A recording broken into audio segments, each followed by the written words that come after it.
Hello Hornets, welcome back to a new episode of SHS Today. To start us off, Chloe Swantek drives us into a new segment of Whips, Wheels, and Automobiles. Ethelode raises the curtain on the Laramie Project. Corey Zeller and Diego Pugliese zips up the show with a feature on Celine's Fashion Club. All this and a little more on the November 13th episode of SHS Today. Welcome back, Hornets, to a new edition of SHS Today. I'm Landon Richards. And I'm William Wilson. From car culture to fashion design, there's so much to cover this week, so let's jump right in. With the November 5th election, there have been updates and additions to the school board here at Celine. The 4 people elected this year were incumbents Brad Gerby and Jennifer Stebbin, as well as newly elected candidates Darcy Berwick and Jason Tizides. We would like to welcome all of the new and returning members to the Celine High School Board. Next up, Chloe Swantek, our resident motorhead, takes the wheel and gives us a chilling look at a very special event. Hearsefest, the largest collection of hearses in the world.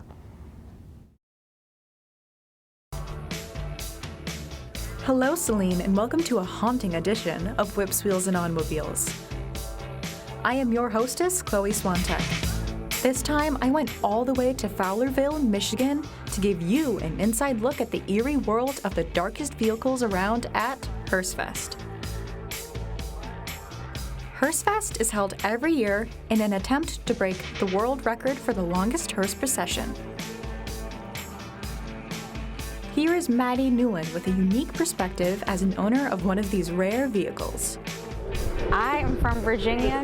In total, it took about 12 hours for us to get here. I think this is my second time here in Fowlerville. And now I joined up with the Reapers Rides, and they have a bunch of members from like North Carolina, South Carolina.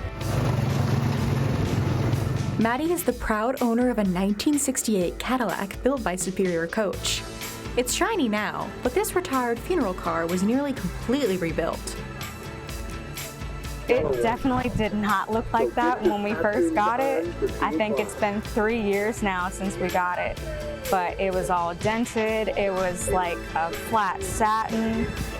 So I think seeing it from what it was when we got it, and then all throughout the process of taking off like all the chrome, all the bumpers, and painting it, and just seeing it put all back together, I think that's my favorite part.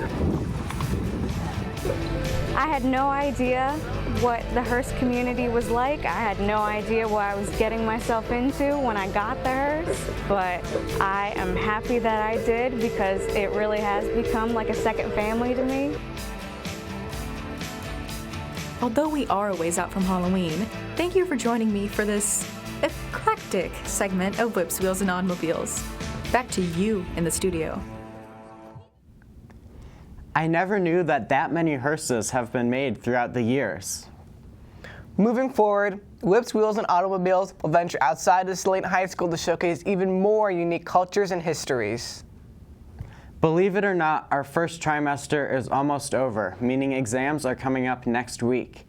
Monday and Tuesday will run under the normal schedule, and on Wednesday, second hour will be lengthened.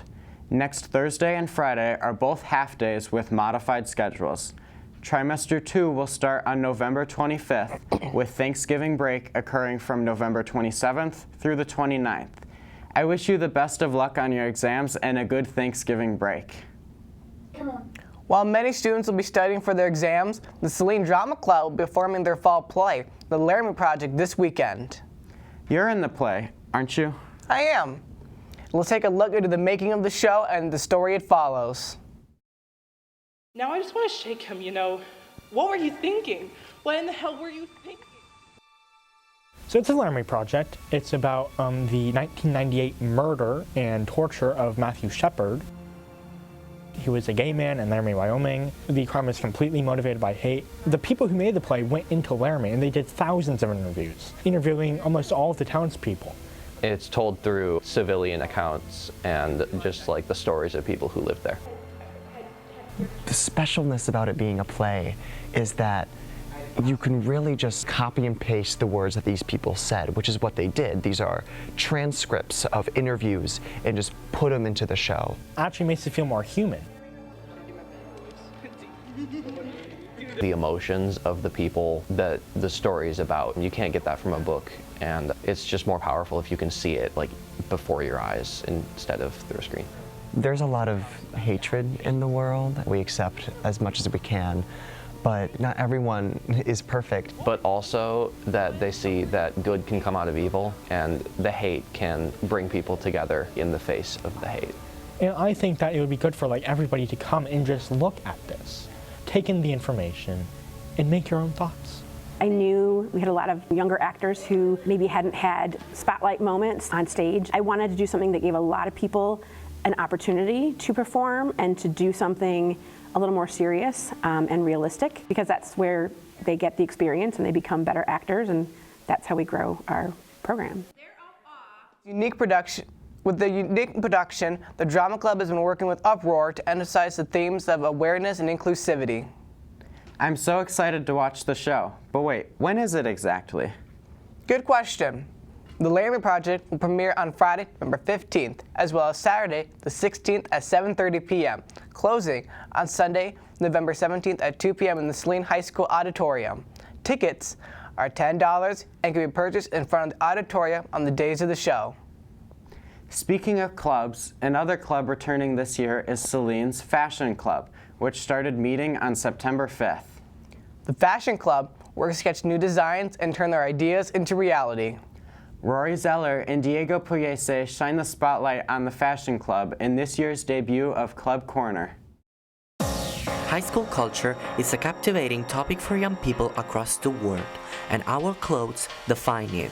The Fashion Club embraces our trends. Passionate students come together to design, study, create, and share the perfect outfits. I think it definitely is a fun experience. Students can come and meet other students who share their interests. So it just provides that group experience where students have a place they can go after school to just have fun. During the club meetings, students engage in a variety of activities. It's not just about learning fashion.